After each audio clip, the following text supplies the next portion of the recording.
Hello, I'm Thomas Carruthers. And I'm Jay Reef. Indeed. And we are indeed. And we are into coming close to the middle of our month of David Lynch. We are 3 films in. This is our 4th, and it I dare say it marks a turning point in Lynch's career. We have the massive, gigantic failure of Dune, which does set him up, however, with Dino De Laurentiis. And Blue Velvet is a script that Lynch had for multiple years. And basically, he struck a deal with Dino De Laurentiis, who you may know was the producer of the Hannibal Lecter movies. He made Manhunter, and that didn't make any money. And then he made Silence of the Lambs, and that made lots of money and won lots of Oscars. And he said, just keep making Hannibal movies. And, his deal with Lynch was, because he liked the script, he said, I can't give you 10 million, but I can cut your salary and give you complete artistic control. And ultimately, final cut, and we get Blue Velvet. From the mind of David Lynch comes a modern-day masterpiece, so startling, so provocative, so mysterious, that it will open your eyes to a world you have never seen before. Jay, why don't you tell us a little bit about the general plot of Blue Velvet? Okay, so Blue Velvet is set in a small town of Lumberton, and follows Jeffrey Beaumont, who is played by the lovely Callum McLachlan, one of Lynch's favorites. And then walking home from the hospital after his father suffers a stroke, he discovers a severed ear in the middle of a field. And then the story spirals into craziness once he meets someone related to that ear, played by the wonderful Isabella Rossellini. She wore blue velvet, but in my heart there'll always be precious and warm a memory through the years, and I still can see blue velvet. Hey, neighbor. Here I come. You got about 1 second to live, buddy. Through my tears.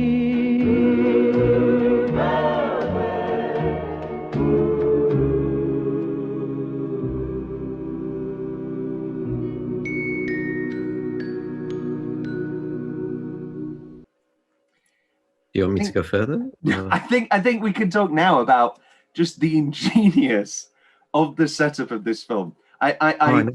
The fact it really strikes into its gear, obviously, when Jeffrey stakes out Dorothy's apartment the second time. Yeah. But the ingenious of the setup of this sort of 50s quasi detective sort of Nancy Drew thing of like, I'm gonna figure out a mystery. Yes. And he's got all that whimsy. And then we've got the wonderful Laura Dern as Sandy, who I'm just in love with in this film. Just epitomizing that sort of 50s beauty, chic, I dare say naivety and vulnerability. And sweet. Perfect, yeah, sweet. And then he finds that he picked the wrong ear, and we enter into a world of sadomasochism and drugs and just general perversity that will affect Jeffrey and Sandy for as long as they stay together. Oh, mommy, mommy, mommy. Mommy loves you. Baby wants to fuck. Get ready to fuck! You fuckers, fucker! You fucker! Don't you fucking look at me!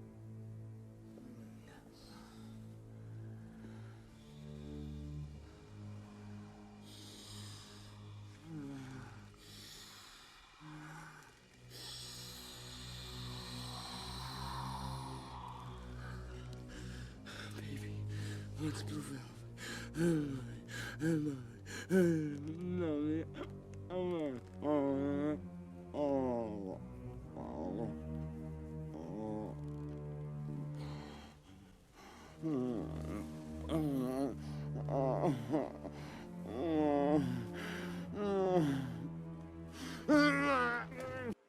Sloane's Club.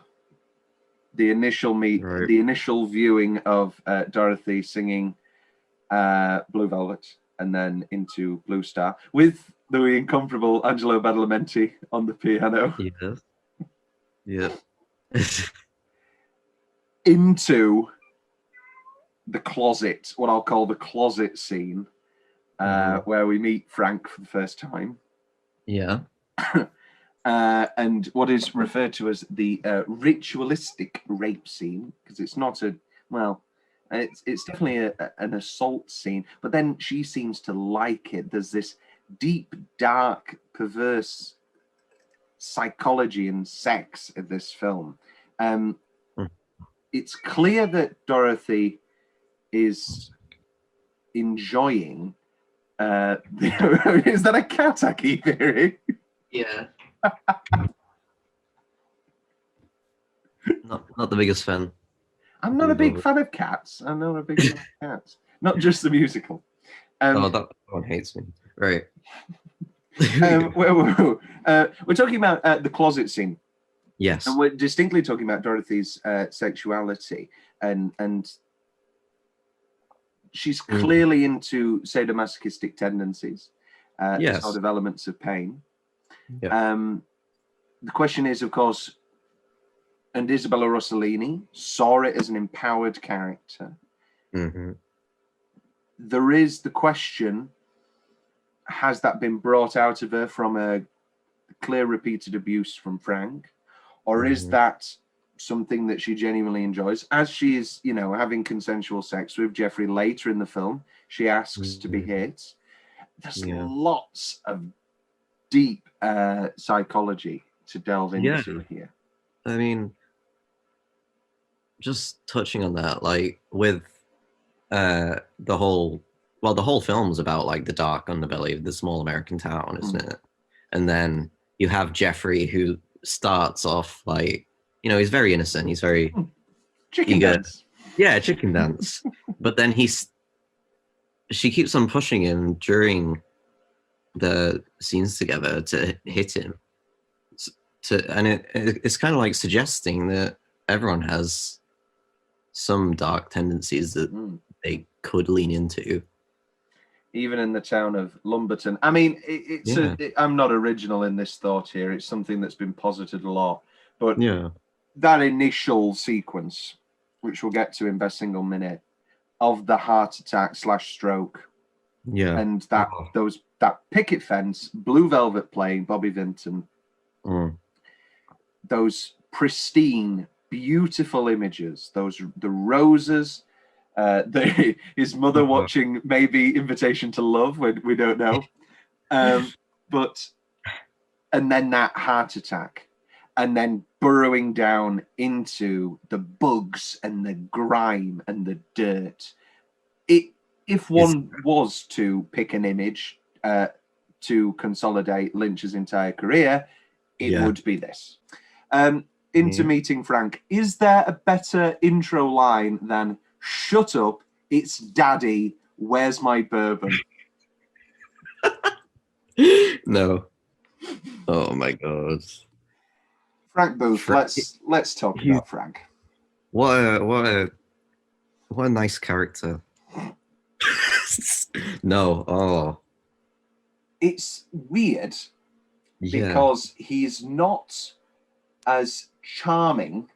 Well, no, he's not charming at all. when we talk about villains we love to watch, you look at Lecter. Yeah. And you could watch him for days. You're rooting for him in The Escape. You're never rooting for Frank. No. But I think you're watching him. Oh, you can't look away. No. The extremely vulgar writing of Lynch and the performance of Hopper imbues Frank Booth as just eternally terrifying. Yeah, and he influences all of his villains afterwards to obviously the main villain of Twin Peaks, and then obviously Richard Horn in the 3rd season. And even Robert Loggia in Lost Highway as well. That sort of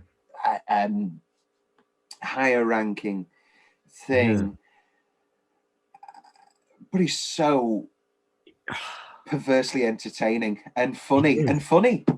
Yeah. You know, you're laughing at horrific things. I know. Ungodly funny. He's just doing heinous things, but it's still like. And then he's got his great crew with Jack Nance and Brad Dourif. Yeah, Jack Nance was just stood there, like, yes. Oh man, it's. My name's Paul. Paul. I forget every time that he doesn't ask him his name. My name's Paul, and he's leaning into it as if he's going to say, "What's yours?" And the wonderful Brad Dourif. I don't know where this is in Brad Dourif's career.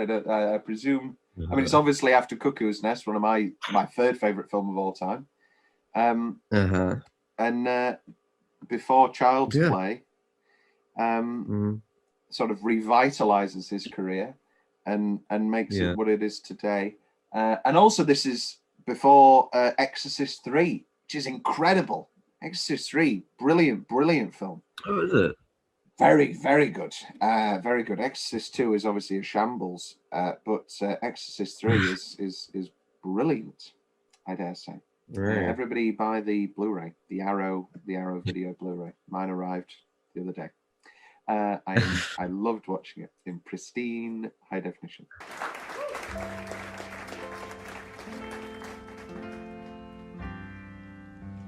She wore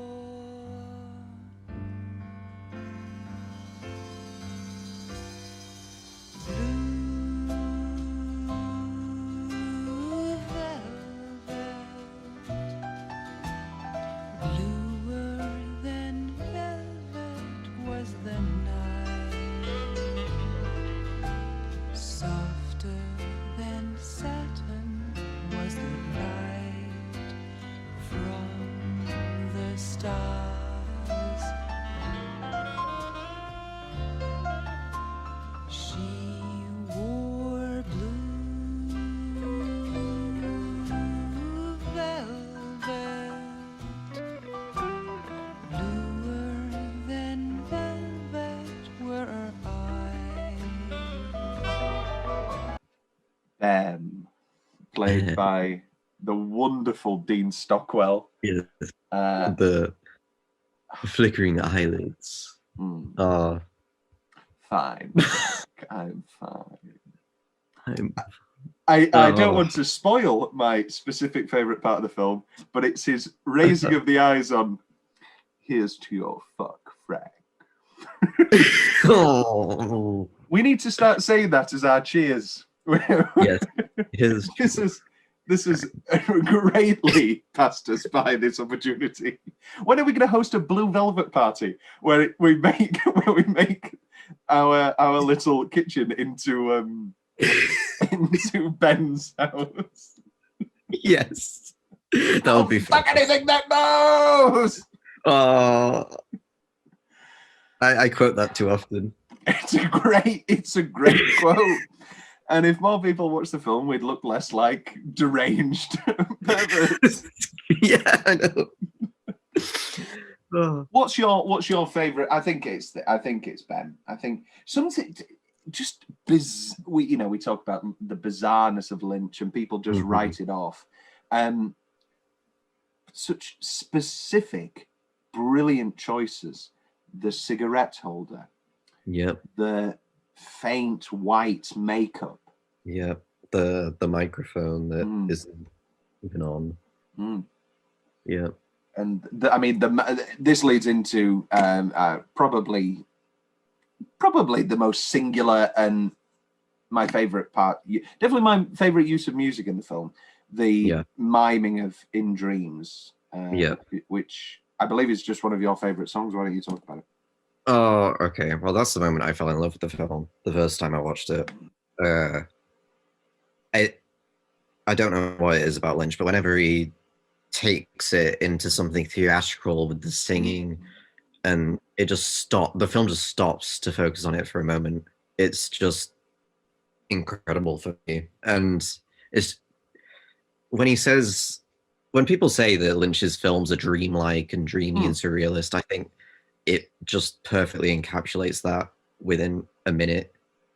I mean, they're all just stood there in the apartment watching this guy sing after, and Jeffrey's been dragged around by this homicidal crazy man. Repeatedly punched. Yes, and they're just watching Ben sing a Roy Orbison song, which is very nice sounding. I've sung it a few times. I love it. Which leads into then that being played later in the car scene. You know, get my chemical clown, give me my chemical clown, and Frank repeating so coldly, so brutally each line after each sung line from Orbison, and as he slowly starts missing them, and he just starts going forever. Put here gas. Gas? Oh, I'm so bad with I write these bloody notes. Yes, of course. Okay. I genuinely can't believe that I just forgot about Frank's supply of anal nitrate.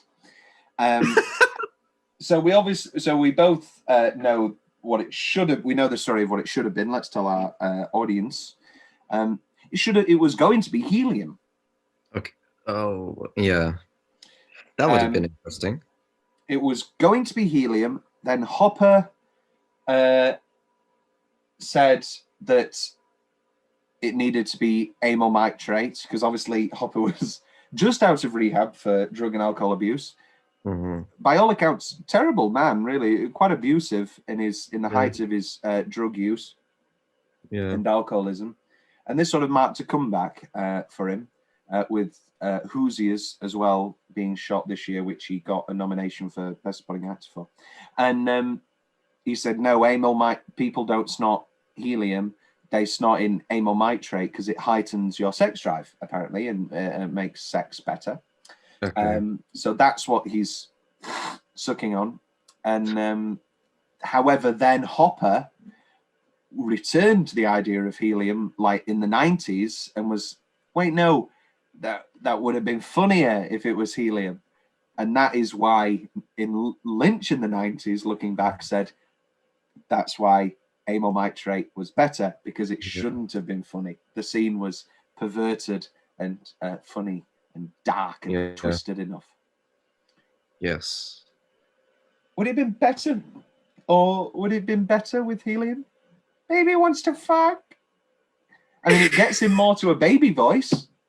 It would, yeah, true. I don't know if it would have completely...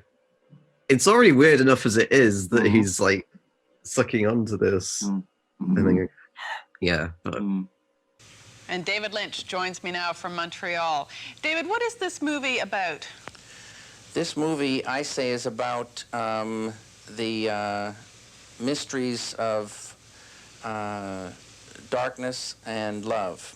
That's sort of hard to do, isn't it? I actually found the movie very disturbing. It's a disturbing thing because it's a trip beneath a beautiful surface, but to a fairly uneasy interior of a small town. Why did you want to do that? Why tell that story? Why is that so important to you? I love to me, I grew up in the Northwest in a very, very beautiful world, and a lot of my life has been discovering this strange sickness, and it's got a fascination to me. And I love the idea of going into something and discovering a world and being able to watch it and experience it. And he's using the walkie-talkie. On the phone, yeah. That's some good shit. Yeah. It's some good film shit. Yes, it is. I have nominations. I have The Initial Heart Attack, which sets us on our cool. way, as a just sort of perfect summation of all of that. I have the beer conversation talking about Heineken with Fuck that shit. That's Blue Ribbon. Fuck that shit. Heineken, king of beers. But I also like the earlier discussion with Sandy, where he's like, Heineken, king of beers. And he's so confident in it and so happy. The montage after the first night, that sort of perverted, distorted montage, where it's sort of sinking in, you know, what's going to happen. Yeah. Yeah. And when Jeffrey has that, is it a nightmare or a dream of like Frank's distorted face with the candle? that's what I'm on about. Yeah, that's terrifying. Yeah. That is just deeply. Now it's dark. Now it's dark. I mean, maybe a touch on the nose, but now it's dark. You know, now it's dark. No, it is. Now we're in. You know, now we're into what this is going to be, and it's it's a darker tale than we had before. Yeah. Which leads us, I have the sex, you know, that great sex scene, initial sex scene with Isabella and Jeffrey. She's holding him at, is it knife point? Yeah. And telling him to strip. Yeah. Strip. Closer. Closer.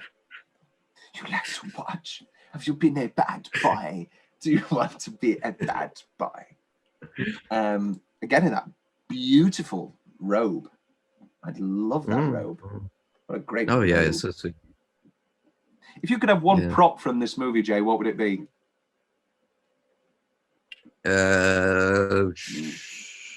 I'd say probably the yeah. Yeah, probably the gas. I'd pick the gas too. I wouldn't necessarily use it.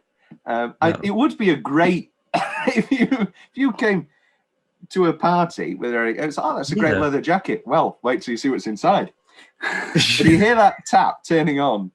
Yeah, that's another very specific favorite part that I enjoy is the hearing the tap. You're going, whoa, wait a minute. What did I just hear? What do you mean by this strange sickness? Well, there are things going on that are hidden, that we don't know about, but somehow we are drawn to at least wanting to see it, wanting to watch it maybe from a distance. And this film allows a person to become a voyeur and to see this and have an experience of a world that was hidden. Do you think that's the purpose of films, or of some films, to really disturb and upset and horrify people? Well, no. I think that for me, I get ideas, and I go with those ideas. It's not that I set out to disturb someone or do something to an audience. I set out to try to translate these ideas into film and to create some sort of a world for me that I can say, yes, this is what was in my mind. So it's purely personal for you to do this, to have a vision and then make a film. A lot of it is like going into a dream for me, yeah, and yes, it is. And then he put his disease in me. Yeah. Best line. Best line. Best line.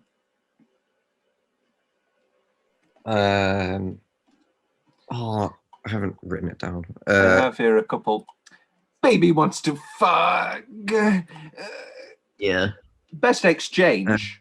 Hey, you want to go for a ride? No thanks. No thanks. What does that mean? I don't want to go. Go where? For a ride. A ride! That's a good idea.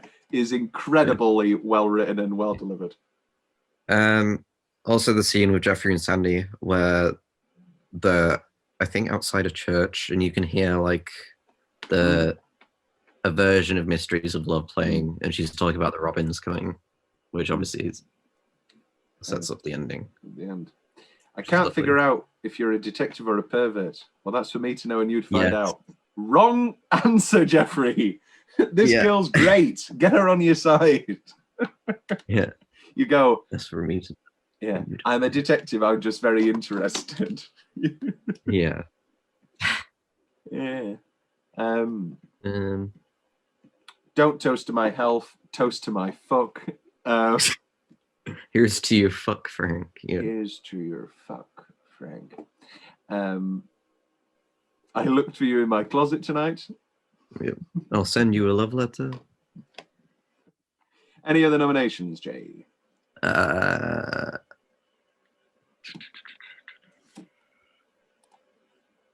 No. No. Then we move into what's the change? Do you have any changes? I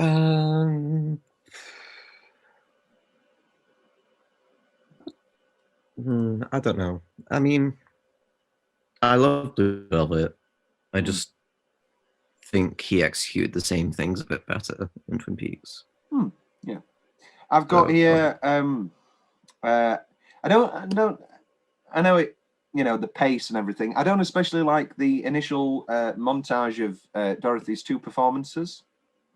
I know we see Blue Velvet again, but I think it's a harsh fade, especially when you're dealing with music. There's no easy way really to music.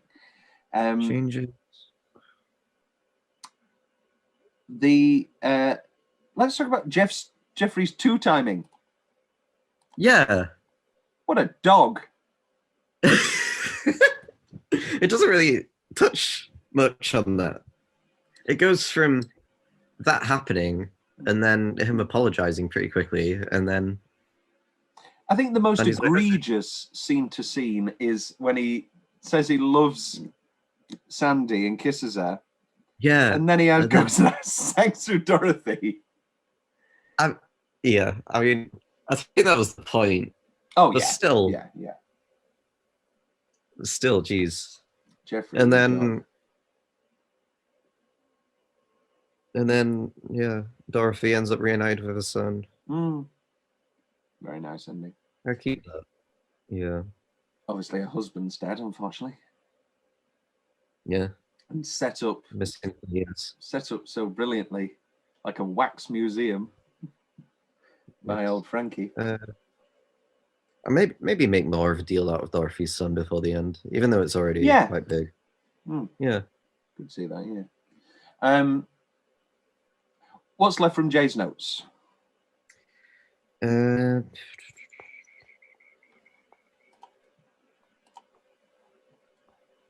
Okay.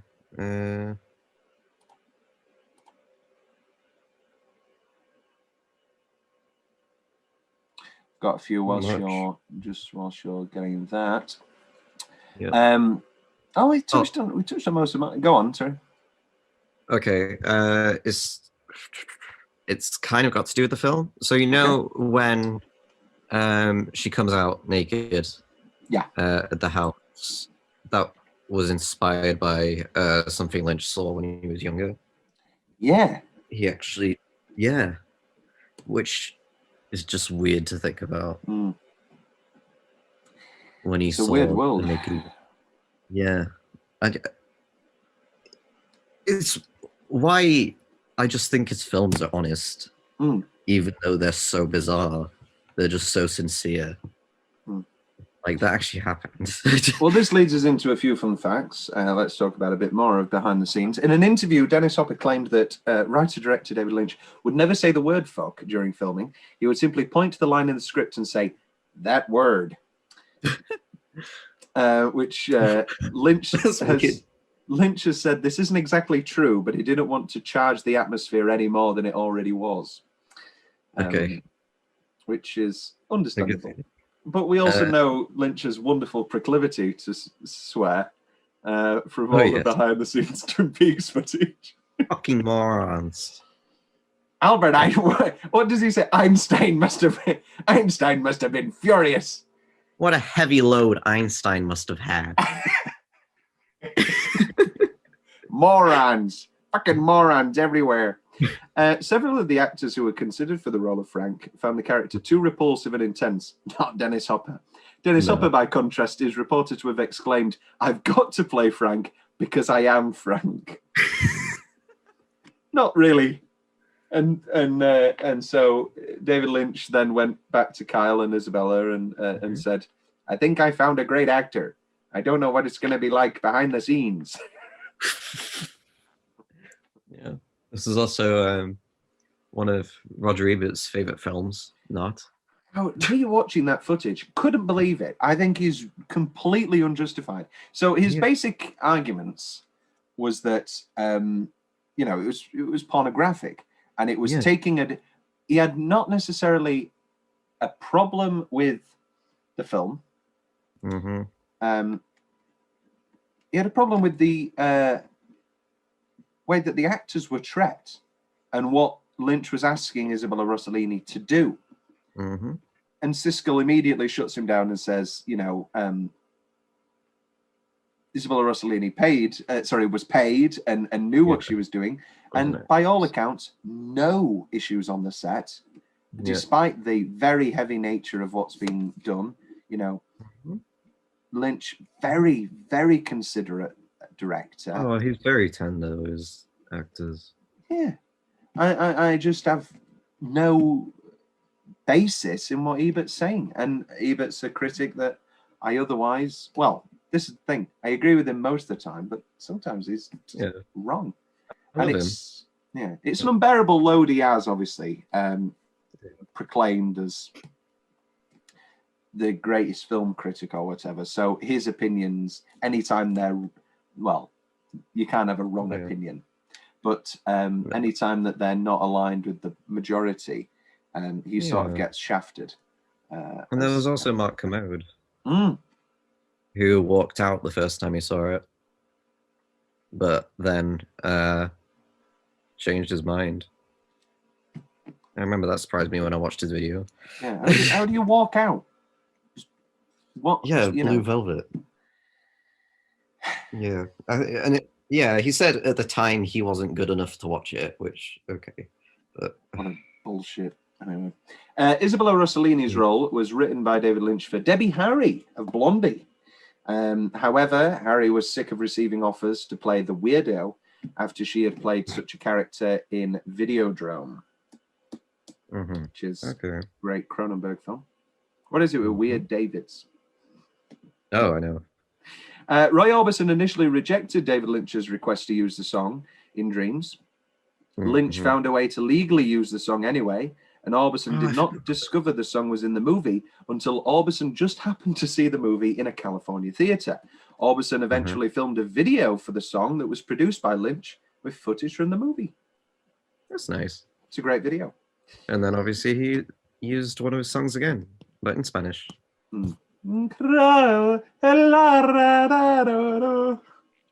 Just maybe the piece de resistance of Lynch's filmic career. Yes. We talked about helium. The word fuck is used 56 times, all but once, by Frank Booth. And we all know the other time it's used, here's to your fuck, Frank. Oh my. Is Jeffrey really stupid for not understanding how the blind man knows how many fingers? You can really hear. You can hear the taps. What is the best beer, Jay? Oh God. Are you a beer guy? Not really. No. Well, I like a Heineken. I'm definitely more so with. I did have a Pabst Blue Ribbon in America, and I have to say I am more so on the side of Heineken. maybe a Corona. Yeah, nice Corona. Yeah. Yeah. It's a beautiful shot, but there's got to be a better place to kiss than in the middle of the hallway after you've shot dead a man, and it's a crime scene, and her dad's just in the background near the end. But it is a beautiful shot. Yes. How long is Sandy and Jeffrey's relationship continuing?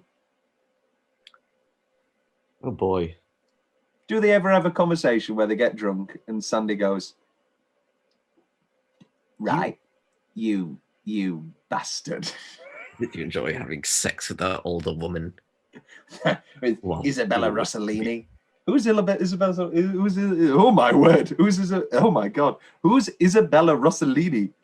Have you seen the Friends episode, Jay, where Ross has Isabella Rossellini as his sexception? No. It's a funny episode. It's basically sexception between. I think he's with Rachel at the time, and he goes, and they're all saying ones, and then he goes, Isabella Rossellini, and then she comes into the cafe and he tries to hit on her, but she swiftly puts him down.